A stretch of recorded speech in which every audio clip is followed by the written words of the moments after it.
सुप्रभात बच्चों। आज हम आपकी हिंदी साहित्य की पुस्तक में से पाठ 4 माँ कह एक कहानी पढ़ने जा रहे हैं। इस कविता के रचयिता राष्ट्र कवि मैथिली शरण गुप्त जी हैं। इस कविता में यशोधरा अपने पुत्र राहुल को एक कहानी सुनाती है। कविता इस प्रकार से है।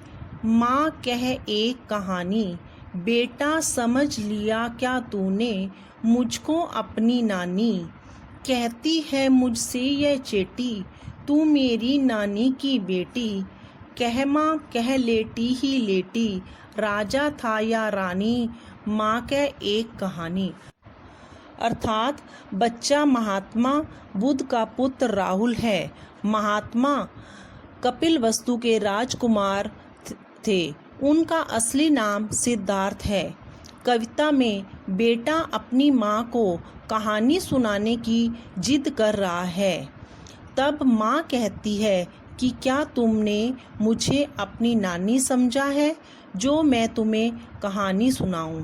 बच्चा बड़ी चतुराई से कहता है कि माँ तुम मेरी नानी की बेटी तो हो, तुमने लेटी लेटी ही मुझे कहानी सुना दो। वह कहता है कि कहानी में राजा है या रानी, मुझे एक कहानी सुना दो।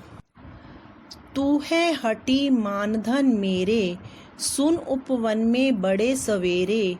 तात भ्रमण करते थे तेरे, जहाँ सुर भी मन मानी, जहाँ सुर भी मन मानी। हाँ माँ यही कहानी। माँ कहती है तुम तो बहुत जिद्दी हो और मेरे मानधन यानी मेरा गर्व हो। और वह कहानी सुनाने लगती है कि एक दिन सुबह तुम्हारे पिताजी किसी उपवन में घूम रहे थे। उपवन का दृश्य बहुत ही सुहावना था। चारों तरफ मंद मंद सुगंधित हवा चल रही थी और उपवन में रंग बिरंगे फूल खिले थे। वरन वरन के फूल खिले थे, झलमल कर हिम बिंदु झिले थे। हल्के झोंके हिले मिले थे, लहराता था पानी, लहराता था पानी। हाँ हाँ यही कहानी। उपवन में तरह तरह के रंगों के फूल खिले थे। ओस के कण फूलों पर चमक रहे थे। वहाँ पर हवा के हल्के झोंके आ रहे थे। वहाँ तालाब में स्वच्छ निर्मल पानी बह रहा था। गाते थे खग कल कल स्वर में, सहसा एक हंस ऊपर से गिरा बिद होकर खरशर से। हुई पक्षी की हानि, हुई पक्षी की हानि, करुणा भरी कहानी। वहाँ पर पूरे वातावरण में पक्षियों की चहचहाट आवाज़ें आ रही थी। तभी अचानक एक हंस घायल होकर नीचे आकर गिरा। वह दर्द से तड़प रहा था, उसे तीर लगा था। यहाँ पर कहानी में करुणता का भाव आ जाता है। चौंक उन्होंने उसे उठाया, नया जन्म सा उसने पाया। इतने में आखेटक आया, लक्ष्य सिद्धि का मानी, लक्ष्य सिद्धि का मानी। कोमल कठिन कहानी। माँ बता रही है तुम्हारे पिताजी हैरान होकर उस हंस को गोद में उठा लिया। उस हंस को तो जैसे नया जन्म मिल गया। इतने में उस हंस पर तीर चलाने वाला शिकारी वहां आ गया और उसने कहा कि मैंने इस पर लक्ष्य साधा है, अर्थात निशाना लगाया है। यह कहानी कोमलता से कठिनता की ओर बढ़ रही है। मांगा उसने आहत पक्षी, तेरे तात किंतु थे रक्षी। तब उसने जो था खग भक्षी, हट करने की ठानी, हट करने की ठानी। अब बढ़ चली कहानी।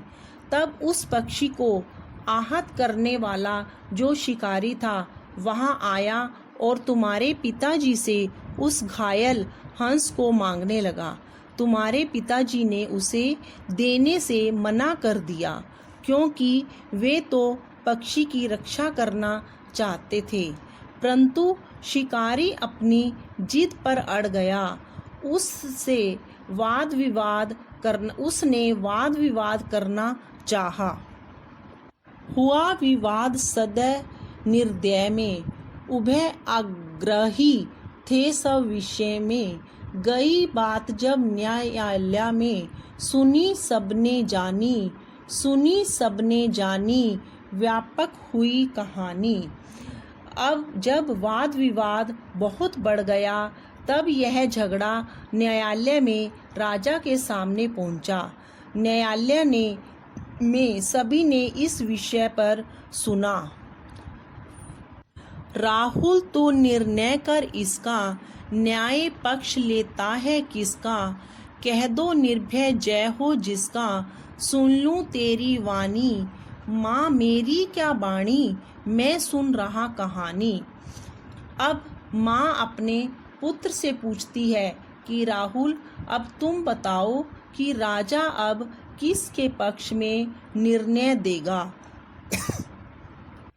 जो बालक है तो निर्णय के बारे में बताते हुए अपनी असमर्थता बता रहा है कि माँ, मैं तो कहानी सुन रहा था, मुझे क्या पता कि निर्णय किसके पक्ष में होगा। कोई निरपराध को मारे तो क्यों अन्य न उसे उबारे। रक्षक पर भक्षक को वारे, न्याय दया का दानी, तूने गुनी कहानी। तो माँ कहती है कि हमेशा मारने वाले से बचाने वाला बड़ा होता है। अंत में निर्णय तुम्हारे पिताजी के पक्ष में ही आएगा। उन्होंने इस हंस की जान बचाई है। अब आप देखिए कि किस प्रकार एक माँ। सुप्रभात बच्चों, आज हम आपकी हिंदी साहित्य